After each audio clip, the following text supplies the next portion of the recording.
آج میں نے جس موضوع کے اوپر لب کشائی کرنی ہے وہ اس حوالے سے ہے کہ 3 چیزیں ایسی ہیں جو اگر کسی شخص میں پائی جائیں تو وہ شخص کامیاب ترین شخص ہے۔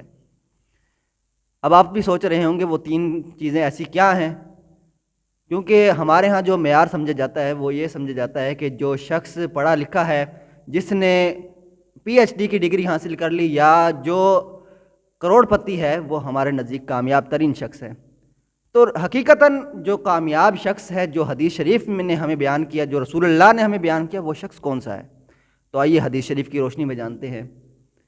حضرت عبداللہ بن عمر رضی اللہ تعالیٰ عنہ حدیث کے راوی ہیں، فرماتے ہیں قال رسول اللہ صلی اللہ علیہ وسلم، رسول اللہ صلی اللہ علیہ وسلم نے ارشاد فرمایا، قد افلح من اسلم، تحقیق فلاح پا گیا، من اسلم، جو اسلام لایا، جس نے اسلام کو قبول کیا وہ فلاح پا گیا۔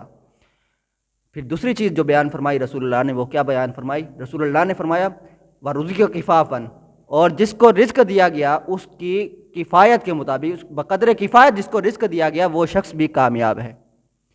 یہاں پہ 2 چیزیں ذکر فرمائی گئیں۔ پہلی چیز یہ ہے کہ جو شخص پہلے نمبر پہ اسلام جس نے قبول کیا، اپنی گردن اللہ کی رضا کی خاطر جھکا دی، رسول اللہ صلی اللہ علیہ وسلم کی شریعت کے مطابق جس نے اپنا سر جھکا دیا، رسول اللہ نے اس کو بشارت دے دی، تحقیق وہ شخص فلاح پا گیا۔ پھر دوسرا وہ شخص ہے جس کو رزق دیا گیا، اتنا رزق دیا گیا کہ جو اس کی ضروریات کو پورا کر دے، جو اس کے لیے کفایت کر جائے، وہ رزق اللہ نے اس کو دیا، تو وہ رزق اس کے اوپر وہ راضی رہا، تو وہ شخص کامیاب ہے۔ اب تیسرا شخص، تیسری جو چیز ہے وہ اس شخص میں اگر پائی جاتی ہے، وہ کیا ہے کہ اللہ نے اس شخص کو اس چیز کے اوپر قناعت بھی دی ہے جو اللہ نے اس کو عطا کیا ہے۔ تو معلوم یہ ہوا کہ اگر کسی بندے کے اندر یہ 3 خصوصیات پائی جائیں تو وہ شخص کامیاب ہے۔ پہلی چیز جو اسلام قبول کیا، دوسری چیز جس کو رزق تو دیا لیکن اس کی کفایت اس کی ضرورت کے مطابق دیا، اس کی ضرورت سے زیادہ نہیں دیا، جتنی اس کی ضرورت زندگی تھی اتنی ضرورت کے مطابق اس کو رزق دیا گیا، تو وہ شخص بھی کامیاب ہے۔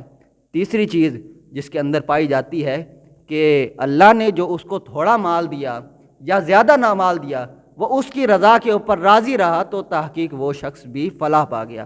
تو یہ 3 چیزیں جو ہیں کامیابی کا معیار حقیقتاً اس چیز میں ہے۔ تو اب کامیابی حاصل کرنے کا جو ذریعہ ہے وہ ہمارے سامنے واضح ہو گیا کہ ہم نے کامیابی کس طریقے سے حاصل کرنی ہے۔ اب کوئی شخص یہ کہے کہ جس کے پاس بینک بیلنس ہے وہ کامیاب ہے، جو ملینئر ہے یعنی کروڑ پتی ہے وہ کامیاب ہے، تو حقیقتاً وہ شخص کامیاب نہیں کہ جب تک اس کے اندر اسلام نہ پایا جائے۔ تو اللہ تعالی ہم سب کو دین متین کی صحیح طرح سمجھ عطا فرمائے۔